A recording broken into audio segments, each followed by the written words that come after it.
Good evening.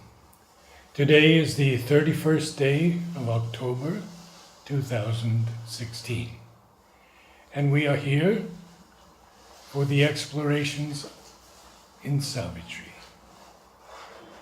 I notice more and more people each week subscribing to these explorations, and I don't know of a more beautiful or important way to live our life than to immerse ourselves in Savitri. As always, our brother Alok is with us. We finished the first two lines on page 158 of Canto 5, the Godheads of the Little Life. Your remark about I don't know what better way than to immerse more and more in Savitri just reminded me just now of a lady we have in Desiree. But please don't go and visit her and ask her all these things. But she's 90 plus, fit as 20-year-old in every way. And the only thing that we see her doing day and night, she will read other things also, but primarily Savitri. She has it on a bed, and every morning and evening she would be writing from Savitri. So many times she has finished, she would write again and again. No glasses, what a wonderful handwriting. She can put, I can tell you, a expert calligraphist at shame.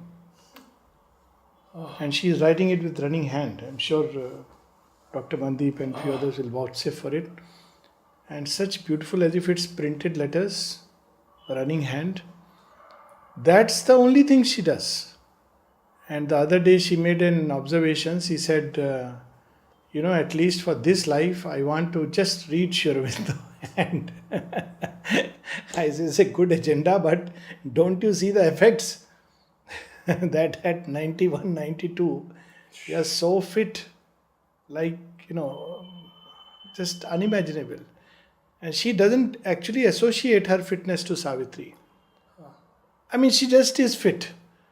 And she does this. But I feel, and it's worth exploring that the only thing that is consistent in her life, she will sit morning, afternoon, evening, with a small light she can read, she would be writing Savitri, lines after lines. It's called Lipi Yoga. So, I know that Dolly in Mumbai can recite hundreds and hundreds of lines at a time, and everyone perfect. Yeah. It's a whole sadhana in its own right. Yes.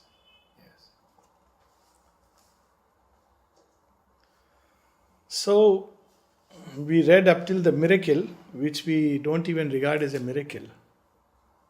The miracle, and in a body lit the miracle of the heart's love and the soul's witness case. Such a miracle has been performed by the divine. We want miracles like I need some money and I get money. But this is the greatest miracle, that in a matter-bound house, something of the divine felicity, in a mortal cloak, an immortal seed of things to be, that is housed. That's a miracle. And this miracle is not going to stop. So, impelled by an unseen will, there could break out fragments of some vast impulse to become, and vivid glimpses of a secret self, and the doubtful seeds and force of shapes to be awoke from the inconscient soon of things. So this was the original game plan, that one day the glimpse of the secret self, because of the pressure of this unseen will, out of the soon inconscient has woken up doubtful seeds and folds of shapes to be. awoke from the inconscient soon of things. And what happens next? Yeah, this beautiful passage. Yeah. Beautiful passage. Actually, that's the whole thing, that we can look at the same thing from a purely material angle. We can look at it from a biological point of view. We can look at it from a consciousness perspective. We can look at it from an occult perspective. The problem is they don't cancel each other. They complement and fulfill each other. And this is what we find in Sri Aurobindo. Otherwise, there is an exclusive approach. So very often when people talk about exclusivity, they think only in terms of the paths to the one divine. But there is another kind of exclusivity which excludes some aspect of creation. But Sri Aurobindo, we can see that in everything he brings in the whole. That's the beauty. An animal creation crept and ran and flew and called between the earth and sky, hunted by death but hoping still to live, and glad to breathe if only for a while. Then man was molded from the original brute. Now we see why these things are required. See, human beings begin to think the purpose of life. And if they begin to think seriously, sometimes they are lost and people can take to extreme steps that why live at all. But the instinct to live is so seriously inbuilt that in spite of all the maladies in the world, human beings want to live. Now, in the first animal experiment, nature was just grounding the will to live, the will to survive against all odds, the joy of life. If only for a while. If only for a while. Human beings will think like that. What is the use? Yes. But in animals, because the thought is not there, nature has put in, because this is necessary when the mind comes. Otherwise, if it was just a mental creation, it would turn away. This is the whole story of the first 4 forms which were created by Brahma, Sanat Kumars.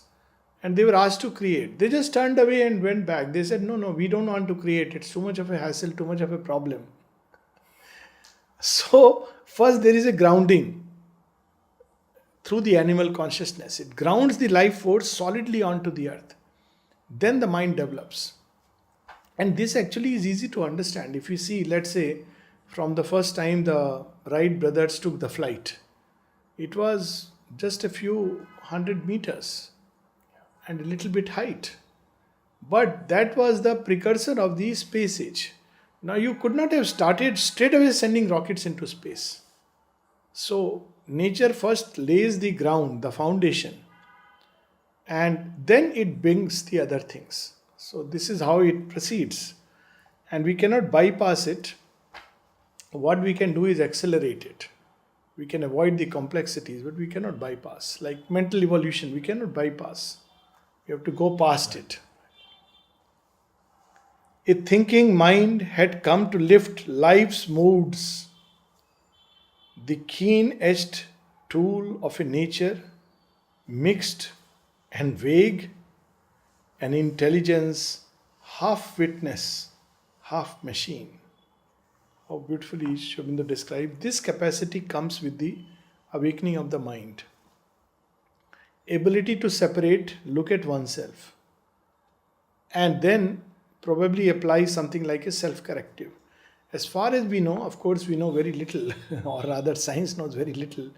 This ability to witness oneself is not there in the animal world. But with the mind it comes. So there is of course the mechanical part of intelligence which runs through the nerves and all the channels. So half machine. So automatically we react.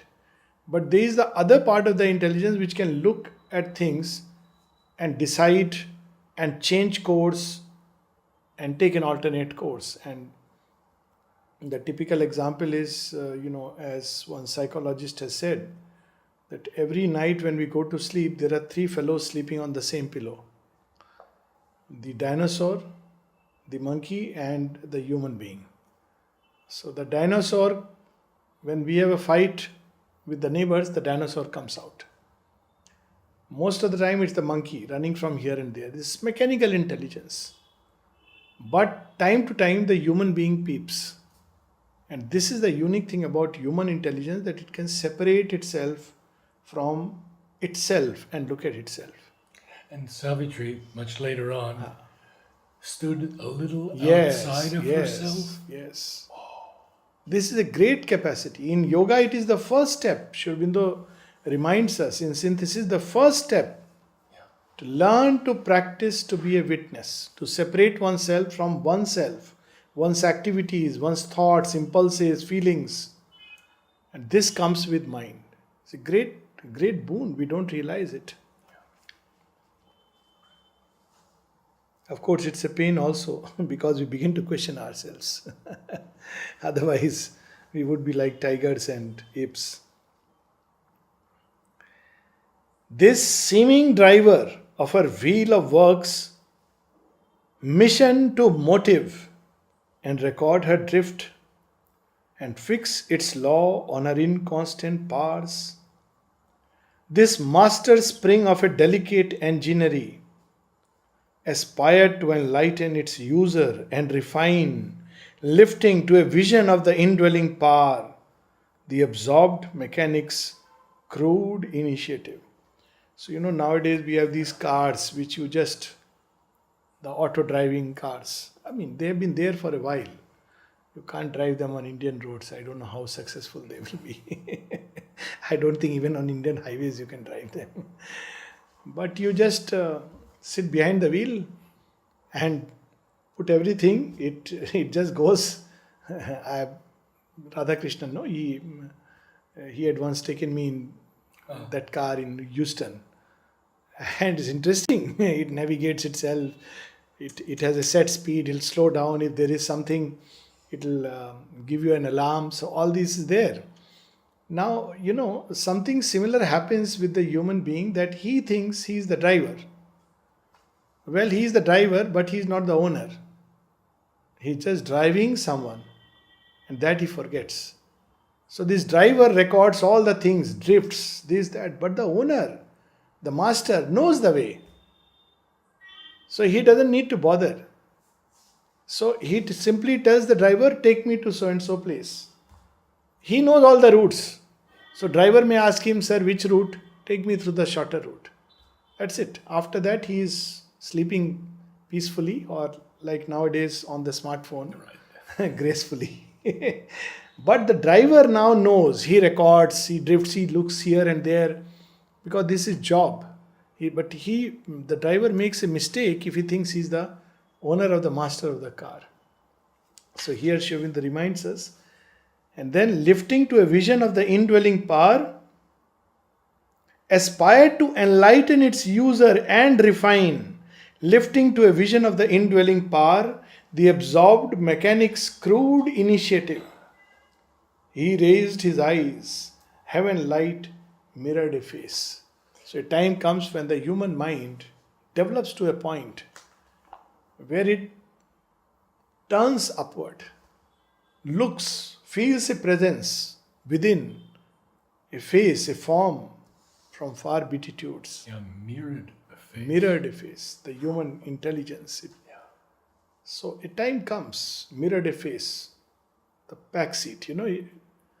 Driver is not supposed to, it's not proper to look behind and see who is the master. But the only way you can do it to see in the mirror. Very good. That's the analogy.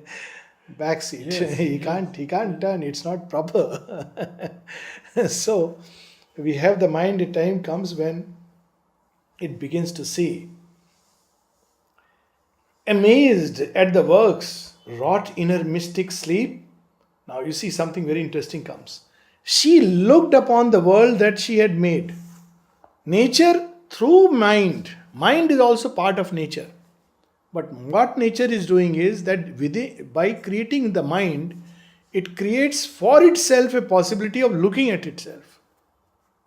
So it develops first physical nature, vital nature, then mental nature. When mental nature comes, nature can look at herself. So this is why she creates. Wondering now seized the great automaton, She paused to understand herself and aim. So, this is where, with the mind, nature has been working, driven by an inner impulse, a will to be. But much later, she begins to wonder, who is impelling me to work? Why am I working? And this she does when she manifests mental nature. The nature begins to look at herself. What am I doing? Why am I doing? Who is impelling me? What is the force behind? What is the motive of all that I am creating? So here there is a description of mental nature. Pondering, she learned to act by conscious rule. A visioned measure guided her rhythmic steps. Thought bordered her instincts with a frame of will and lit with the idea her blinded urge. Up to the animal life, it's instinct and urge. There is no logic. If you ask a snake, why did you bite this man? Somebody stepped, but it doesn't know. It just felt a touch and bit instinctively. But if you ask a man, why did you spew venom at so and so? Oh, you don't know such a person. Horrible. He abused me. So I took out my fangs. This is human beings, because human beings begin to give that logic, the why of things. Animal doesn't have a why of it. It acts under an impulsion. And that's why he is divine. Sri Aurobindo says that. When a tiger kills a deer, he is divine. Yes. There is no sin in it. But if he were to question himself and feel guilty, he would be committing a sin. That's where man comes in. The questioning mind. And so the moment thought comes in, it puts a frame of will. You will do this, you will not do this. There is a line, a boundary. Animals don't live like that. Animals live by a spontaneous dharma of their own. And so do the gods. Gods don't live in frames. But man is given to live with frames. But these frames must evolve as man evolves. And these frames were originally called dharma. For each species, for each situation, for each human being, as it evolves, there is a dharma. And a point comes when it goes beyond the frames and dharma and discovers the one eternal law which is expressing in all things. But that's much later. First, it must border the instincts with a frame. Animals don't have a frame. On her mass of impulses, her reflex acts. On the inconscient's pushed or guided drift and mystery of unthinking, accurate steps. Look at the beauty of nature. No thinking involved, but accurate steps. It's amazing. I mean, they don't make a mistake. I remember in Pune, once, there was a famous man who used to sleep with snakes or live with snakes. And he had made many records till one day a king cobra bit the man and he lost one limb, upper limb, one arm.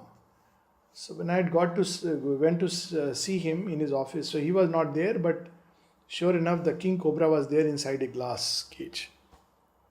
So I had read the story of the mother that, how you feel and the cobra strikes and you jump back. French scientist. Yes. So the scientist in me also woke up. I said, let me try to experiment. So I told my mind, look, this snake cannot cross the glass. I conditioned myself. So it cannot bite you under no circumstance. So you just don't have to worry. Just put your hand to the glass. Now the mistake that I had made was I thought I'll put my hand, then the snake will see, then it will strike and I'll respond. Trust me, 1 inch before I have gone near the glass, it had struck already. And if the glass was not there, it was gone. It didn't wait for me to. Right. It was all hooded. I was taking near, thinking I'll put it, then the snake will bite. And there will be no bite because it's a glass and I'll feel, But snake was so swift. I didn't realize how swiftly it struck. Accurate. Yeah. Perfection of detail. This scientist said that he was not going to react. Yes. No movement at all Yes. when it struck. And every single time he had to move. And Mother said it was subtle- the vital force Yes. behind it and the subtle physical. Yeah, yeah. So, since I had read it, I thought, let me give myself a message. Let me improvise. It doesn't work because the subtle physical just reacts. Yeah. You see, that's why the vital force, this thing, you will notice in many things. There's some people who are bullies. They will throw a lot of vital force. Today I was seeing, two men fighting, and one was threatening the other. And the other was almost equally well built, but he was gradually, trying to move away from this man. So I was just watching, witnessing the whole scene. And then I saw, which several times I have seen, this man who was threatening, basically he was pushing a lot of vital force through his speech, through his gestures, and through his body movement. And this man, the other man, though equally well built, maybe if he turned around and said, okay, come, let's have it. But the vital force was so much that he was, just feeling caught down. People push vital force through fingers. Yes. Do it, the touch, by pushing, the ways of doing it. So, of course, Mother has taken out vital beings from people by a slap. Yeah. You know the famous story of some lady who had, fever and huge glandular swelling. She told me herself, Taradi's aunt, who used to be here. Now she's no more. Masiji we used to call her. So, now this story is a backdrop. The backdrop is that once I wanted to meet somebody who has seen Sri Aurobindo, very early days. And that day I met her. And I was so deeply moved. Here is somebody who has seen Sri Aurobindo. I would fall at the person's feet. This was enough for me to know. So it just happened. She said, Beta, will you leave me to my room? I said, sure. I mean, it is an honor, a privilege. But as she started moving, I thought I'll start asking her about how it was with Sri Aurobindo. For the next 10 minutes, she was talking about her gas connection, the problems that she is facing, and all these things. So by that 10 minutes, I was disgusted. I was thinking, Lord has washed me of all this urge.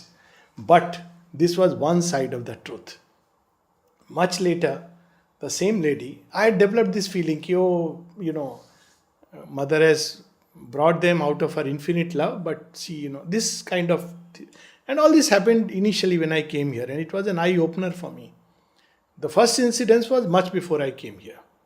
But the second was much before I joined the ashram. But the second was, I have started working but not yet joined the ashram. See the difference. That's why I tell people, don't judge people from outside. Interact closely, then you will know. So she told me something very interesting, and I observed that she had such a beautiful opening to the mother. She said once she had fever and glandular swelling, and Mother had called her and she wanted to go to the mother, and everybody told her, don't go. You have such a high fever. She said in a typical Punjabi style, Mother has called me. What is there? She went with all this fever and swelling to Mother, holding her hand like this. Mother says, why are you holding your hand? Cheek. Mother, cheek. Yeah. Putting your hand on the cheek. Mother, this swelling. Mother saw her, give her a slap. Slap. Can you imagine? Normally with a sick person, oh, my sweet one, so bad. She gave her a slap. She tells me, I don't know what happened. Everything vanished. My fever went away immediately. By the time I came out, the swelling had vanished. She was so full of gratitude. That means she has to be very open and receptive. And Mother could see it, that, she is very open and receptive in the physical, that she will respond instantly. She won't do the same to everyone. Pritidi also gives that in a book, Unforgettable Moments. When she said, I am not well of fever, Mother just ignored it, made some remark which made her almost cry. Why Mother did done this? And she discovered that she was driving away the entire force. So, well, the instincts, we were at instincts, and then the frame of will. that the mind, puts. Then again, when you go to the divine state, you are free of all these frames. Your actions are guided by something very different. Of course, it's dangerous to believe prematurely that one has gone beyond the frames. So that's the key. She struck the spacious image of a self, a living idol of disfigured spirit. With man comes the sense of me, myself, I. As far as the animals are concerned, it's the soul of a specie which acts. But slowly, as animals grow, evolve further, in some of them, particularly those who begin to live near human beings, they begin to develop some kind of an individuality. Like dogs who are, nurtured by Yes. human beings. Cats, mother's Cats, example. yes. Otherwise, by and large, they are driven by the instinct of the species. On matter's acts, she imposed a patterned law. She made a thinking body from chemic cells and molded a being out of a driven force.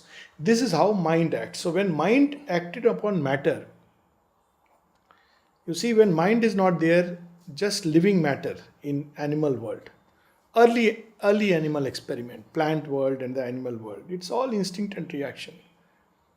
But when the mental world begins to act, in the higher animals we see, you have specialized functions. As the animals grow higher and higher, birds, then others. In reptiles, you have the rudiment of a brain coming up with cobra, otherwise others don't have. It's just a nervous system which reacts. And then you have sometimes some basic bone structure and something to digest. That's it. But the specialization, not of the senses but of the organs. And with human beings, we see an extreme degree of specialization. And this is because the mind acts upon matter and puts everything into fixed compartments. If you see unicellular organism, they can just produce another being out of itself. But human beings cannot do it. So we have differentiation between sexual reproduction. That's the only way we can reproduce. Other cells cannot. Now we have discovered through cloning that actually specialization is only a surface phenomena. Deep inside, every cell is capable of everything. But practically, as of now, because of the mentalization, we have imposed schemes, patterns, laws upon matter. Not we, the mind. Our whole machinery is mind driven. That's why one of the things before we attempt the supramental is to master, to bring, Sri Aurobindo speaks of that in later essays in 1949. He says that lot of functions of the body still take place automatically. It's one of the steps towards mastery, towards supramental transformation is, first we must mentalize the whole thing and should be able to master by the mind. The mind should be able to dictate. I want to eat, I don't want to eat. I want to do this, and it can go to any extent, reducing the heartbeats. Mother has spoken of that. If your heart is going chaotic, become quiet, tell your heart to not to beat like this. Tell the heart to be quiet. Then she says, tumor cells. She says if they are growing rapidly, tell them there is nothing to worry, nothing to fear. You don't have to multiply like this. Purely the mind can achieve all this. So this degree of thing mind can, go on. To be what she was not inflamed her hope. Suddenly with the possibility of mind coming in, nature feels, there is a greater possibility. I can be more. I can be more. She turned her dream towards some high unknown. A breath was felt below of one supreme. Suddenly, because of the coming of the mind, the possibility, the breath of the supreme, instead of just being driven by spontaneous instincts, an opening looked up to spheres above, and colored shadows lined on mortal ground the passing figures of immortal things, reflected in the mind. But something the mind began to feel, sense, see, imagine. And so a new possibility opens up. A quick celestial flash could sometimes come. This brain can receive it. The illumined soul ray fell on heart and flesh. Actually, we can feel it. Sometimes feelings of love in the human heart towards the divine, bhakti. How does it happen? The sense as if mother has touched you. All this is possible because the sense of thrill by the name of the divine. There are people who start crying when they think about the divine, their glory and their grace. Now, if you see, it should not be analyzed scientifically, but if you look at it, tears are a purely physiological phenomena. But there are people who cry. Suddenly they not cry in the sense that tears come out because of their thrill of contact with the divine. That means the divine force is so concrete. It can act on your very physiology. Absolutely. You can feel a thrill in your whole body. The hairs can stand on end. What is called as one of the signs of bhakti in Narada Sutra, Roma Harshana. All this can happen because of the action of the divine force. I had this experience myself. Yes, what was? We were in the dining room with Ved Prakash. And he suddenly turns to me and he says, "Our Dumanbai loved you very much." And for some reason, I cried and the tears poured for 2 or 3 minutes. Yes. Just amazing. Absolutely. So these are very objective. Yeah, yes, that's right. Because the body remembers, as you said, even now. Yes. Exactly, because the imprint has gone very deep into the body. They are the sole moments of one life. So these are very objective signs of the divine force acting in the human body. And touched with semblances of ideal light, the stuff of which our earthly dreams are made. What a marvelous line. Whatever are our the earthly dreams? Having a child, educating the child in some good, earlier it was convent school, now it's a public school, sending the child to dream destination, America, he will earn lot of money, buy a Mercedes car. This is the stuff of which earthly dreams are made. But what happens? Some people, they go crazy. They start dreaming of union with the divine. They start dreaming of ideal love, flawless happiness, perfection in terrestrial things. The crazy ones. Thank God, because of these crazy ones, the world is saved. Welcome. Welcome. Welcome to the club. When I joined the ashram, one very elderly ashram, actually Rangada. So when I met him, he laughed and said, "Welcome to the club." I understood which club, not elite club by any chance. But when you first came, probably had the same experience that I did. Everyone was a yogi. Yes, absolutely. No, A great yogi. Yes. Now I believe it, but I see it in a different way. So earlier it was the naive idea of yoga. Now it is the grounded idea of yoga. What yoga really is. So it's wonderful. The stuff of which. So you see this touching of the awakening of intelligence in nature, by which she could witness and look at herself, and look above, and look around, and try to understand, and seek and know, is a momentous turning point from which nature wants to shoot to the beyond, begins to feel the contact and touches. If fragile human love that could not last, ego's moth wings to lift the seraph soul. We dream of an ideal love. It doesn't last because the wings are ego wings. Ego's moth wings. See, when there is an egoistic kind of love, when people dream, this is the love.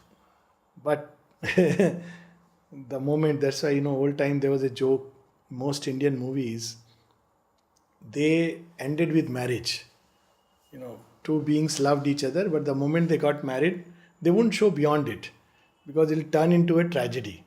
So before that, they were great things. I love you like anything. You love me like anything. We will forever live. They are lovely songs, sentimental romanticism. But the moment they came close, they discovered it was ego's moth wings. They cannot lift the seraph soul to there.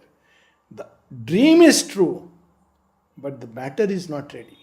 To realize this dream, we have to upgrade the entire system, go past the ego and desired self. So, ego's moth wings to lift the seraph soul appeared a surface glamour of brief date, extinguished by scanty breath of time. So, yes, there is possibility of ideal love, but because it is based on the ego, extinguished by a breath of time. What a marvelous expression. These are amazing lines. Yes. Joy that forgot mortality for a while came, a rare visitor who left betimes and made all things seem beautiful for an hour. Hopes that soon fade to drab realities, and passions that crumble to ashes while they blaze, kindled the common earth with their brief flame. Now you see the beauty of this passage is it mixes two very different emotions. If you read it from one side, it will appear like, oh, that means these things are useless. Sri Aurobindo is not saying that. No. If you see from the other side, you feel that, oh, these are the things which will uplift us. What Sri Aurobindo is showing us, mixing up two very different emotions. There is, yes, that joy that you forget mortality. You believe it will last forever. There is that passion which makes you feel that, we are in the heaven. At the same time, with this joy, with this passion, with this upheaving of love, there is also the emotion that, but only for a brief hour. Yeah. Look at this line, the joy that forgot mortality and then left betimes. But it kindles the common It earth kindles with a brief flame. That is the catch. That's it. Therefore it is allowed. Therefore it is granted. Yes. Therefore life is not an illusion. 100 times you may fail in establishing an ideal, but each time you fail, the flame has grown a little stronger. So this is the beauty. A creature insignificant and small, visited, uplifted by an unknown power. Man labored on his little patch of earth for means to last, to enjoy, to suffer and die. And at one place, Mother explains this is the paradox of man. This is the riddle of man. She says, from one side, he is like any other animal, probably worse, because the mind has taught him deceit and falsehood and other things. But from other side, man alone of all creatures has the capacity to unite with the Supreme. Even the gods crave for taking a human body, because man can achieve what even the gods do not. And then she says, but man had to be again and again made to fall to the dust so that he can learn to be humble. So he has to learn to fail 100,000 times. Then once he is humble and he seeks that infinite, calls upon that, then his life is lifted up towards its true purpose. A spirit that perished not with the body and breath was there like a shadow of the unmanifest, and stood behind the little personal form, but claimed not yet this earthly embodiment. Early beginnings of humanity. See, before humanity, there is no individual soul. Animals have soul of a species. That's why animals are not individualized. They all follow the same dharma. Try hard, you cannot turn an elephant into a non-vegetarian. And equally, you cannot turn tiger into a vegetarian, because it's spirit of a species. Human beings can change their wide variety, individuality, because we have an individual soul. This possibility also wakes up with man of individualization and uniting individually with the divine. But for a long time, in many human beings, it remains in the background, hardly ever touches and unites. It just sends an influence time to time. And in some people, as Sri Aurobindo says, we have to take it as an act of faith that there is a soul. Yes. That is a different matter. I mean, it is there, but so rudimentary a spark. Assenting to nature's long, slow moving toil, watching the works of his own ignorance, unknown, unfelt, the mighty witness lives, and nothing shows the glory that is here.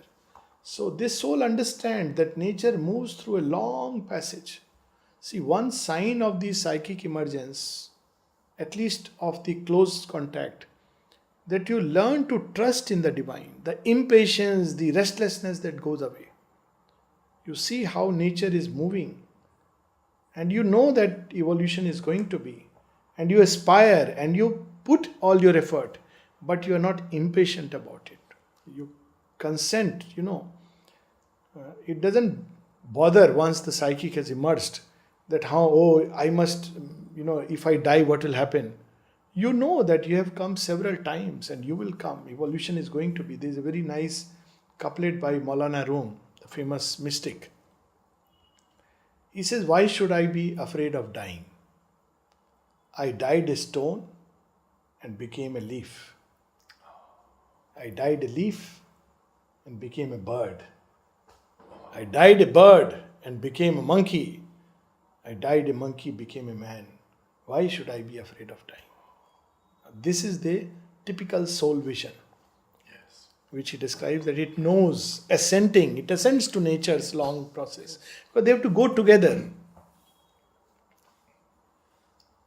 A wisdom governing the mystic world is silence, listening to the cry of life. So he gives us a little glimpse of that soul, witness soul, watching the works of time, watching nature's all serpentine ways. It's a wisdom which accepts many things across many lives because it knows the steps. Is silence, listening to the cry of life. It sees the hurrying crowd of moments stream towards the still greatness of a distant hour. It has that trust. So this is the evolutionary journey right from dust to man and beyond. So stop here.